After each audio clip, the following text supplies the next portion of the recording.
Gelar perkara khusus ijazah Jokowi akan digelar hari Rabu 9 Juli mendatang. Diundurnya pelaksanaan gelar perkara tersebut menurut Polri karena pihak pengadu yakni TPUA meralat permintaan agar gelar perkara hadirkan 4 unsur yang dinilai independen untuk diikutsertakan dalam gelar perkara khusus ijazah Jokowi. Sudah hadir di studio ada penuding ijazah Jokowi Bung Ray Suryo, lalu ada juga Koordinator Hukum Merah Putih Bapak C. Suhadi, dan melalui sambungan Zoom juga ada mantan Kabar Reskrim Susno II Ajeng nanti juga akan bergabung bersama kami. Selamat petang Bung Roy, Pak Suhadi. Petang, Pak Sini. Oke, saya mau ke Bung Roy dulu. Bung Roy, sebelum kita masuk ke gelar perkara khusus nih. Ajudannya Pak Jokowi sudah datang diperiksa oleh Polda. Bung Roy, kapan rencana akan ke Polda? Ini sekaligus bagus ya Kompas mengangkat. Jadi artinya pernah ada undangan untuk saya itu hari Selasa tanggal 1 yang lalu. Dan itu memang saya sebenarnya siap hadir. Tapi oleh kuasa hukum dikatakan itu undangannya nggak proper, pelapornya juga tidak ada katakanlah tidak ada legal standing, jadi nggak usah hadir. Ya udah kita nggak hadir. Nah tapi yang menarik tiba-tiba hari Kamis kemarin itu Kabitumas Polda Metro ya Pak Ade Syamarif itu tiba-tiba mengumumkan kami menunggu Roy Suryo dan kawan-kawan hari ini. Nah ini yang aneh Mbak. Jadi kok nampaknya koordinasi di Polda Metro sama tidak bagus ya. Tidak ada undangan sama sekali untuk hari Kamis kemarin ya gitu. Tapi memang kabarnya ada undangan tuh minggu depan. Nah minggu depan insya Allah kita akan datang ya gitu. Dan dengan kita lihat juga undangannya seperti apa nanti ya. Tapi artinya kita siap. Dan kita hormati undangan itu, tapi tolong undangannya yang proper dan jangan membuat hoax tiba-tiba hari Kamis kemarin ada undangan. Nggak ada, jadi makanya Kamis kemarin kami nggak hadir, nggak ada apa-apa. Oke, nah kalau Pak Suhadi ini kan juga tadi kita melihat sama-sama kalau ajudannya Pak Jokowi sudah dipanggil ke Polda, sudah diperiksa. Tapi Anda melihat kaitannya juga, kenapa seorang ajudannya Pak Jokowi bisa diperiksa untuk kasus ijazah Pak Jokowi? Ya, kalau saya melihat dari keterangan yang bersangkutan, terkait dipanggilnya itu kan berkaitan dengan adanya laporan polisi tentang tindak pidana pencemaran nama baik, berita-berita hoax dan lain sebagainya. Itu kaitannya itu. Dan di dalam konteks ini harusnya kan juga nggak perlu dipermasalahkan. Karena kenapa? Ini kan masih penyelidikan, belum kepada penyidikan. Jadi siapapun menurut hukum itu boleh diundang, boleh didengar keterangannya. Karena tak terbatas kan. Kecuali nanti konteks yang dinamakan saksi dalam undang-undang pada tahap penyidikan itu akan menjadi pembeda. Konteksnya apa dulu? Ya, karena yang namanya saksi itu kan harus melihat, terus merasakan, mengetahui suatu kejadian perkara pidana itu gitu. Ya. Nah kalau kita hubungkan seperti ini, korelasinya masuk gak dengan kejadian-kejadian yang ada? Masuk dong, karena kenapa? Ajudan setiap hari ada di sampingnya Pak Jokowi. Dan kita juga tahu kaitan menyangkut masalah kasus ini ya, itu kan sudah berlangsung lama kan ya. Jadi bisa juga diperiksa dalam konteks seperti itu. Tapi saya katakan tadi ini masih penyelidikan. Konteks kepada hal-hal yang lebih substantif itu nanti bisa dilihat di penyidikan. Oke. Gitu. Oke. Ajudan adalah orang yang menempel ke Pak Jokowi, tapi Pak Susno, kalau kita melihat dari waktu dugaan ijazah palsunya yang diadukan oleh Bung Ray Suryo dan juga TPUA, ini kan terjadi ketika Pak Jokowi masih kuliah, belum ada ajudannya di situ. Kaitannya kenapa harus seorang ajudan diperiksa penyidik? Gimana ya? Jadi yang penting itu objeknya itu adalah ijazah. Ijazah itu palsu apa tidak. Jadi untuk menentukan ada apa tidaknya kejahatan pencemaran nama baik yang calon tersangkanya yaitu Pak Rismon VS, dan untuk menentukan adanya tentang pemalsuan atau ijazah palsu, tetap objeknya ijazah. Jadi jangan mengkutik-kutik yang lain sampai ke Komnas HAM, sampai ke mana lagi ya. Buktikan dulu ijazah itu palsu apa asli, dan itu tidak terlalu susah ya. Secara formalitas ijazahnya sudah dibuktikan identik. Persoalannya identik dengan apa? Nah. Kalau identik dengan ijazah palsu berarti ijazah itu palsu. Kalau identik dengan ijazah asli berarti ijazah itu asli. Maka pembandingnya harus pembanding ijazah asli. Siapa yang bisa menyatakan ijazah pembanding itu asli? UGM, dan bila perlu lebih abdol lagi atasannya UGM, yaitu Kementerian Pendidikan Tinggi gitu. Nah, dibandingkan dengan ijazah siapa?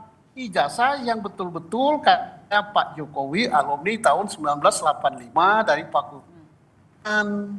Nah, setelah itu dapat pembandingnya, terbukti itu ijazah itu identik enggak dengan yang asli. Kalau Oke. tidak identik dengan yang asli itu palsu.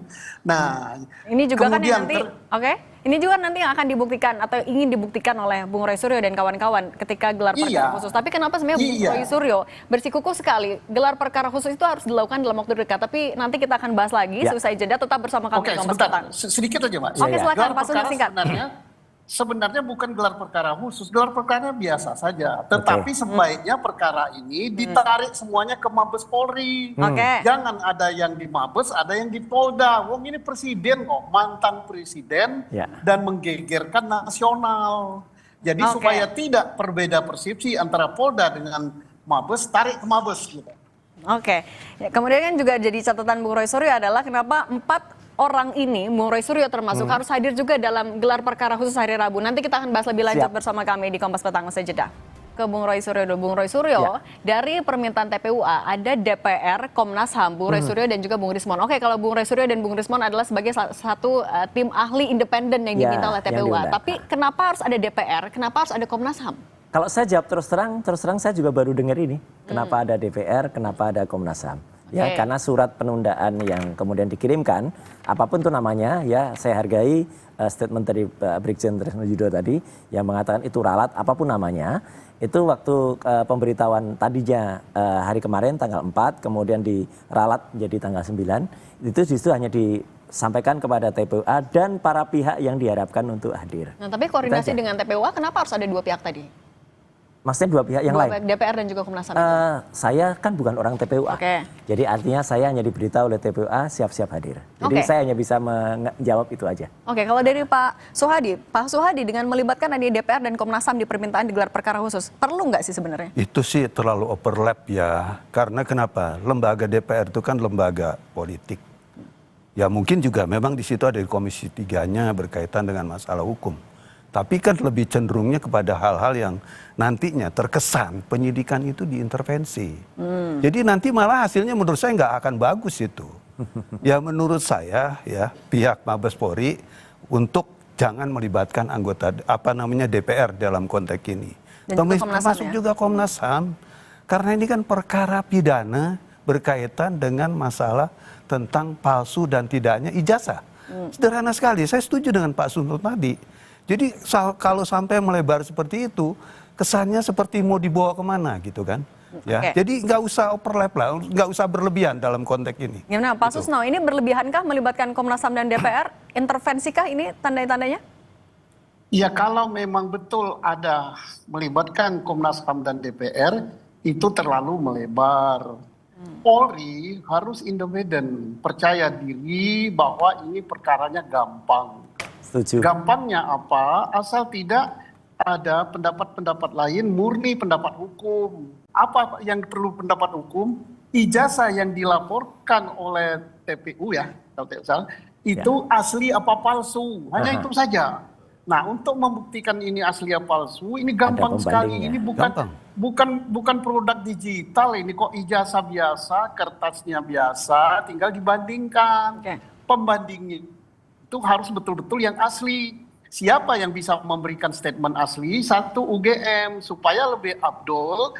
UGM dengan atasannya yaitu perguruan tinggi menyatakan ini loh 2 orang atau 3 orang atau 5 orang betul-betul dari alumni Fakultas Kehutanan UGM tahun 85 ijazahnya seperti ini. Oke, bandingkan dengan ijazah yang dipersoalkan punya Pak Jokowi.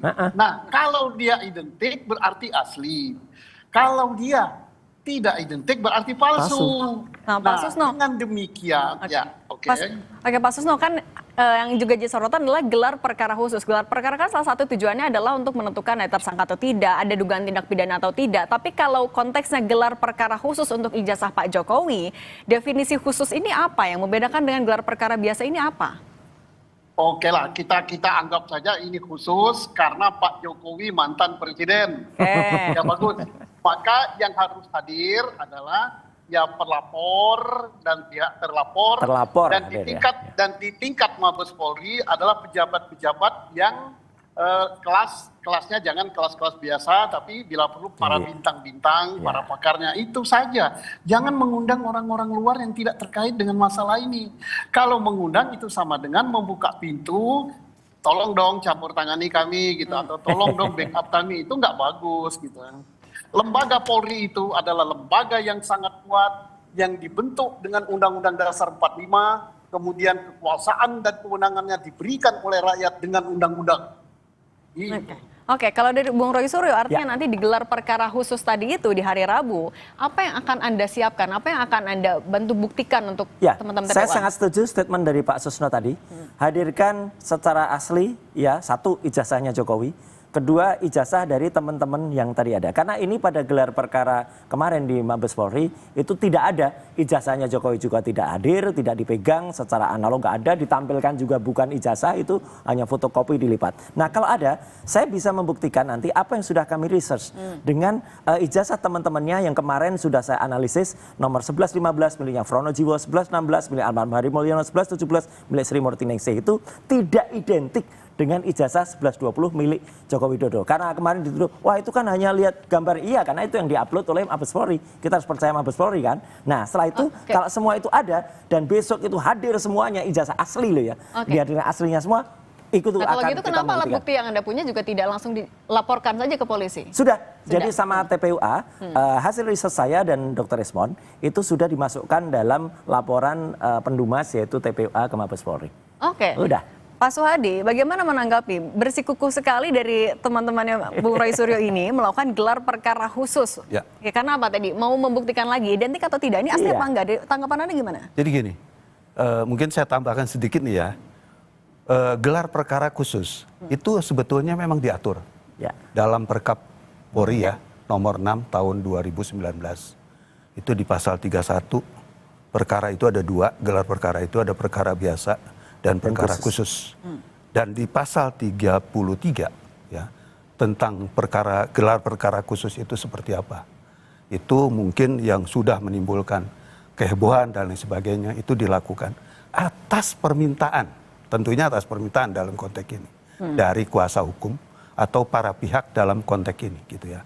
Cuma menurut saya harusnya dengan keadaan-keadaan yang sudah dilakukan oleh penyidik di Mabes Polri itu kan sudah jelas, UGM sudah mengakui, terus kemudian juga hasil penyelidikan yang dilakukan oleh Mabes Polri itu sudah dilakukan dengan membawa pembanding dan lain sebagainya. Harusnya sudah selesai gitu ya. Terus apalagi yang mau dipermasalahkan gitu. Karena saya bilang nanti, setelah gelar perkara khusus ini pun, itu nanti nggak akan selesai kok. Karena persoalannya tetap akan mau dipanjangkan. Kenapa? Tentunya harus dipertanyakan dong.